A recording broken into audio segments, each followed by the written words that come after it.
Bienvenidos a un nuevo video. Te saluda con mucho gusto el profesor Giovanni. Hola alumnos y alumnas, sean bienvenidos a un nuevo video. Y en esta ocasión vamos a aprender sobre aspectos de la cultura en México luego de la época de la Reforma Liberal. El gobierno de Juárez y los gobiernos subsecuentes trataron de homogeneizar a la población, es decir, trataron de integrar por medio de la cultura y la educación a la población mexicana que durante mucho tiempo estuvo dividida por las guerras. La palabra cultura puede entenderse como aquel conjunto de conocimientos, ideas, tradiciones, costumbres que son característicos de un pueblo, de alguna civilización o alguna clase social en una determinada época. Durante varios tiempo, la cultura mexicana estuvo determinada por las guerras civiles, por las intervenciones extranjeras, lo que poco a poco comenzó a despertar un sentimiento nacionalista. El nacionalismo es una forma de pensar basada en las ideas de que cada nación tiene derecho a formar su propio estado, derivado de sus orígenes, su religión, lengua o intereses. Estas ideas de nacionalismo tienen como objetivo generar identidad en la población. Busca que las personas tengan un sentido de pertenencia al país en el que viven y de esta manera ayuden a su progreso y desde luego a la defensa de algún ataque extranjero. Estas ideas nacionalistas se manifestaron en nuestro país tanto en la literatura, en la pintura y la música. Durante esa época, después de las reformas liberales, la cultura buscó resaltar a la historia, las tradiciones, los paisajes y las costumbres de lo que era lo mexicano.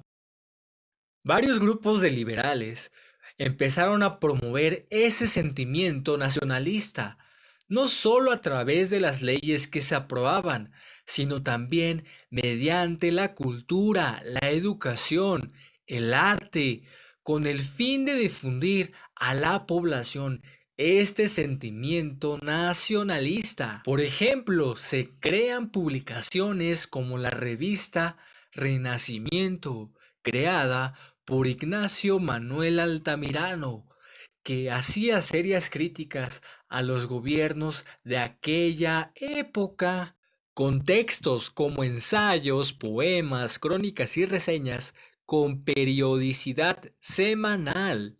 Manuel Orozco Iberra escribe diversos títulos, de entre ellos el Diccionario Universal de Historia y Geografía de 1855. Además, es un gran estudioso del Valle de México y de su historia antigua, además de la conquista de México. Y como este caso, hay otros tantos, como Guillermo Prieto, Vicente Rivapalacio, Justo Sierra, Luis González Obregón, Joaquín García y Casbalceta y José María Iglesias.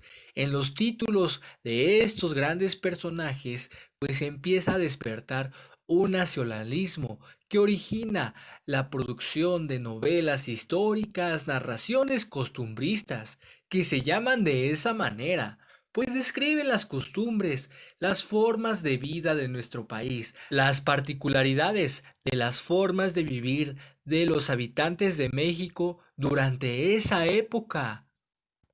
Empiezan también a crearse pinturas sobre grandes paisajes de México, y uno de los máximos exponentes de esta pintura paisajista es José María Velasco. Otro aspecto muy importante en torno a la cultura de esta época postliberal es la creación de un himno nacional, el himno nacional mexicano, que fue creado por Francisco González Bocanegra y que tiene música de Jaime Nuno.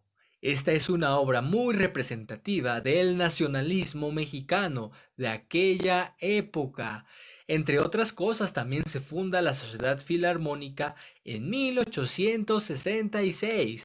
Como ves, también hay avances en la cuestión cultural en lo que se refiere a la música. Los liberales, en la cuestión cultural, también se preocuparon por la recuperación de espacios de diversión y esparcimiento, como los teatros y las plazas públicas. En lo referente a la educación, se crean instituciones como la Escuela Nacional Preparatoria en 1868, que empieza a cambiar las formas de pensar, que empieza a cambiar las ideas y explicaciones religiosas por ideas y explicaciones a base del conocimiento científico.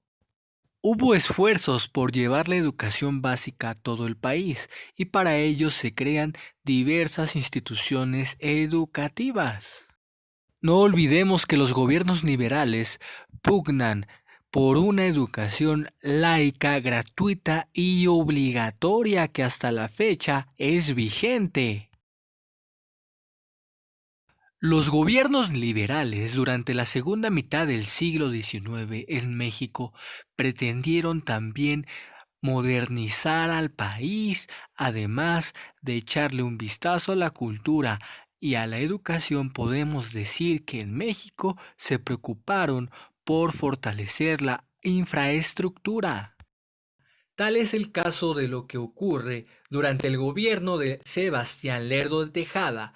En 1873 inauguró el ferrocarril México-Veracruz, que cambió la forma de comunicarse y aceleró el crecimiento económico del país, y esto permitió que hubiese cambios en el paisaje y en las actividades de la población.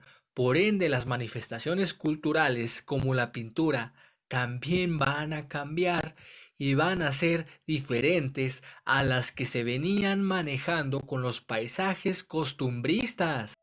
Espero este video haya sido de tu agrado. Gracias por tu atención. No olvides darle me gusta y dejar tu suscripción. Cuídate mucho, estudia mucho, querido y querida alumna.